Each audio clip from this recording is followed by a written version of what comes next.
नमस्कार, मैं पंकज कुमार। ऐसी कोई बात नहीं है जो अभी तक वायु प्रदूषण के संबंध में ना कही गई हो। सभी तरह की जानकारी है, रिपोर्ट्स है, वैज्ञानिकों की चेतावनी है, रोजमर्रा की परेशानी है, सांस की बीमारी है। लेकिन एक चीज है जो वायु प्रदूषण को लेकर अभी तक नहीं किया गया है, और वह है वायु प्रदूषण को लेकर कुछ भी नहीं किया गया है। जो सबकी समस्या है वह किसी की समस्या नहीं है।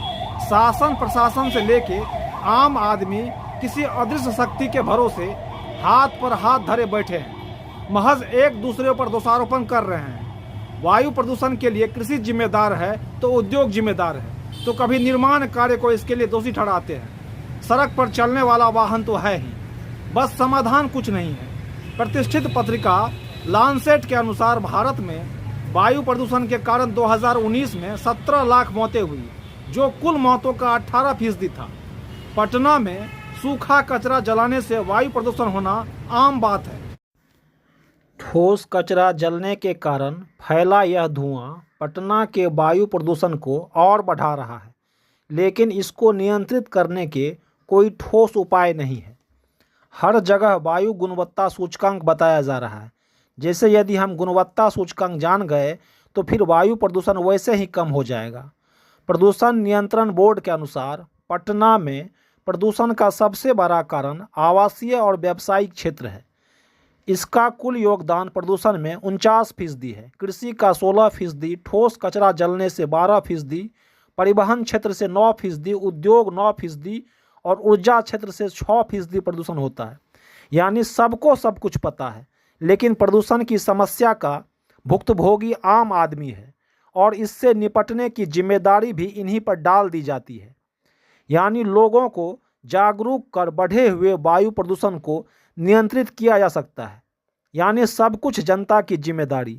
विडंबना है, पर्यावरण का मुद्दा अभी भी हाशिए के संगठनों या एनजीओ के हवाले है। इसे एक ऐसा मामला मान लिया गया है जिस पर लोग वोट नहीं देते हैं। पूरे देश पर छाया संकट, लोगों की मतदान में कोई भूमिका नहीं निभा रहा है। यह राजनीतिक और सामाजिक शोध का विषय है, जबकि संविधान के अनुच्छेद 21 के तहत स्वच्छ हवा में सांस लेना नागरिक का मौलिक अधिकार है। समाज में फैले गरीब अमीर की खाई सिर्फ आर्थिक परेशानी का ही कारण नहीं है, बल्कि पर्यावरण प्रदूषण का भी शिकार होते हैं। भारत में प्रदूषण फैलाने में अमीर लोगों का योगदान सबसे अधिक होता है, लेकिन मौत के रूप में इसका खामियाजा गरीबों को भुगतना पड़ता है। नेचर जर्नल में प्रकाशित एक रिपोर्ट के अनुसार भारत की सबसे गरीब 10% आबादी के वायु प्रदूषण के चलते दम तोड़ने का खतरा सबसे अमीर 10% लोगों के मुकाबले 9 गुना ज़्यादा है। बच्चे, बूढ़े, बीमार सभी वायु प्रदूषण के शिकार हो रहे हैं। खराब हवा सिर्फ हमारे फेफड़े को ही नहीं, बल्कि हमारे बच्चे के भविष्य को भी प्रभावित कर रही है। इंस्टीट्यूट ऑफ इकोनॉमिक ग्रोथ की स्टडी बताती है प्रदूषण बढ़ने के साथ बच्चों की संज्ञानात्मक क्षमता में कमी आ रही है। अध्ययन के अनुसार PM 2.5 में हर एक यूनिट में वृद्धि से बच्चों के अकादमिक प्रदर्शन में 10 से 16% तक की कमी आ सकती है। इसी तरह PM 2.5 की वृद्धि से बच्चों की पढ़ने की क्षमता में 7 से 9% तक की कमी देखी गई है। यह इस बात को दर्शाता है कि कैसे खराब हवा से बच्चे की पढ़ाई प्रभावित हो रही है।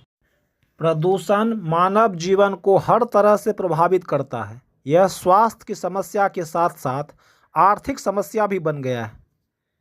भारत में बढ़ते वायु प्रदूषण ने एक नई समस्या को जन्म दिया है, जिसे हम स्मॉग इकोनॉमी कहते हैं। यह एक कड़वी सच्चाई है कि प्रदूषण के बढ़ने के साथ साथ प्रदूषण से बचाव के लिए बने उत्पादों की मांग भी बढ़ रही है। रिसर्च फर्म फार्मारेक के अनुसार सांस संबंधी समस्याओं की दवाएं इस साल भारत में सबसे तेजी से बढ़ने वाला फार्मा प्रोडक्ट्स है।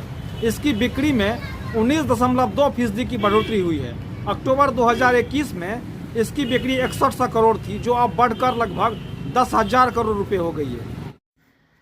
यदि वायु प्रदूषण को लेके आम जनता के जागरूकता की बात करें तो ये गजब का विरोधाभास है कि अपने जरा जरा सी हित को लेकर राजनीतिक भाषण, नारे, योजना सबका सूक्ष्म और दूरदर्शी मतलब समझ जाती है, लेकिन वही जनता पर्यावरण के मुद्दे पर लापरवाह रहती है। यदि सरकार की बात करें तो वह ऐसे किसी भी मुद्दे पर ध्यान नहीं देती है जो चुनावी वोट को प्रभावित ना करती हो। जाहिर सी बात है, पर्यावरण अभी कोई चुनावी मुद्दा नहीं है। काश वायु प्रदूषण का भी कोई जाति और धर्म होता, यह भी चुनाव को प्रभावित करता, फिर क्या था, आनन फानन में इसका समाधान होता। लेकिन प्रदूषण पूर्ण रूप से पंथनिरपेक्ष और धर्मनिरपेक्ष है। भारतीय राजनीति कसम तो धर्मनिरपेक्षता की खाती है, लेकिन सुनती जाति और धर्म की है। ऐसे में पर्यावरण जैसे वैज्ञानिक मामले पर कौन ध्यान दे। आप देख रहे हैं पंकज का संवाद।